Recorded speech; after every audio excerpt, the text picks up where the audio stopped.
warahmatullahi wabarakatuh. Halo anak-anak, bagaimana kabar kalian hari ini? Tentunya tetap sehat dan tambah semangat belajar. Anak-anak, pada kesempatan kali ini kita akan mempelajari pendidikan agama Islam dan budi pekerti kelas 4 semester 1 pelajaran 4 dengan tema bersih itu sehat. Sebelum kita mulai belajar, marilah kita berdoa terlebih dahulu. A'udzu billahi minasy syaithanir rajim. Bismillahirrahmanirrahim. Rabbi zidni ilma warzuqni fahma. Amin. Anak-anak, kompetensi dasar pembelajaran kita kali ini adalah memahami tata cara bersuci dari hadas kecil sesuai ketentuan syariat Islam. Adapun tujuan pembelajarannya adalah peserta didik mampu 1. Menerapkan ketentuan syariat Islam dalam bersuci dari hadas kecil dan hadas besar. Yang kedua, memahami tata cara bersuci dari hadas kecil dan hadas besar. Yang ketiga, mempraktikkan tata cara bersuci dari hadas kecil dan hadas besar. Anak-anak, tahukah kalian apakah bersih dan suci itu? Bagaimana cara berwudu yang benar? Dan bagaimana pula cara bertayamum yang baik dan benar? Ayo ikuti pembelajaran ini.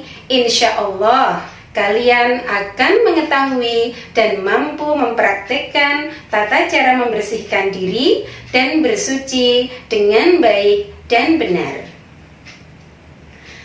Bersih artinya bebas dari kotoran.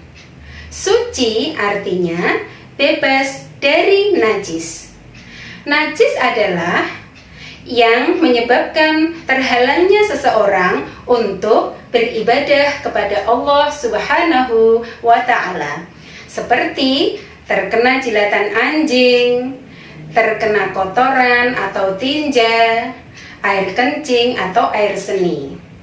Najis pasti kotor, tapi kotor belum tentu najis, seperti terkena tanah, tinta, cat, ludah, itu kotor tetapi tidak najis.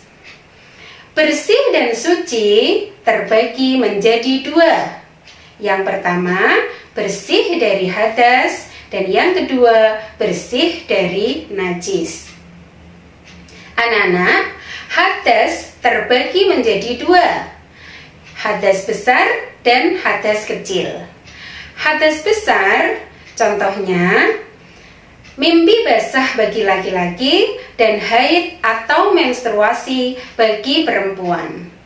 Cara menghilangkannya adalah dengan mandi wajib atau tayamum jika tidak ada air.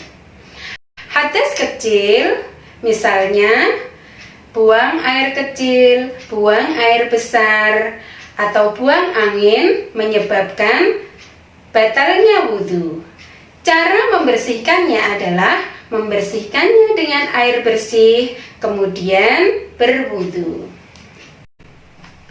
Anak-anak, ketika kita akan melakukan sholat, kita harus memperhatikan badan, pakaian, dan tempat sholat harus bersih dari kotoran dan najis. Bersih badan, pakaian, dan tempat tidak hanya pada saat kita sholat saja, tetapi hal itu harus dipraktekkan dalam kehidupan sehari-hari. Bersih pakaian artinya apa yang kita kenakan harus bersih. Baju, celana, kerudung, pecis, alat tulis, sepeda, semuanya harus bersih. Kemudian bersih tempat yang kita tempati, misalnya tempat tidur, ruang tamu, ruang makan, kamar mandi, kelas kita, semua harus kita jaga kebersihannya. Jadi, bersih badan, pakaian, dan tempat tidak hanya pada saat kita beribadah sholat saja, tetapi semua harus kita wujudkan dalam kehidupan sehari-hari. Seperti yang sering kita dengar, an-nadhafatu minal iman, bahwa kebersihan itu adalah sebagian dari iman. Kemudian, bagaimana cara kita menghilangkan najis? Menghilangkan najis, misalnya darah, atau kotoran, atau tinja, atau air kencing, dibersihkan, dihilangkan dengan menggunakan air mutlak. Air sumur, air hujan, air PDAM, dan lain sebagainya. Caranya bagaimana?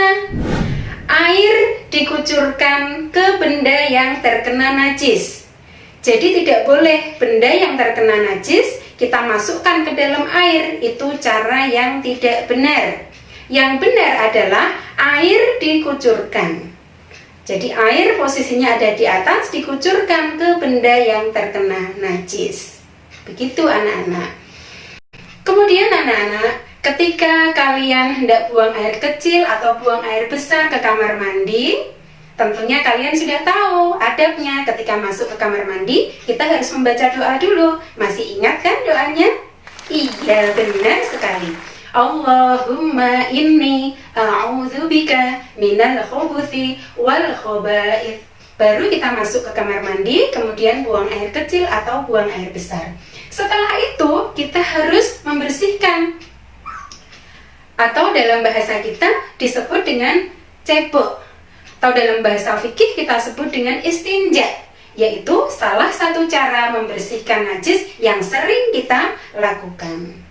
Cebok bisa menggunakan air atau tisu atau batu atau benda kesat yang lainnya. Jika kita cebok dengan menggunakan air, maka tangan kanan kita yang menyiramkan air dan tangan kiri kita yang kita gunakan untuk membersihkan atau mengusap kotoran yang ada di kubul atau dubur kita sampai bersih. Anak-anak, setelah kita membersihkan najis, kemudian kita bersiap-siap untuk berwudu. Anak yang soleh pasti akan senang untuk berwudu. Kalian masih ingat kan niat wudu?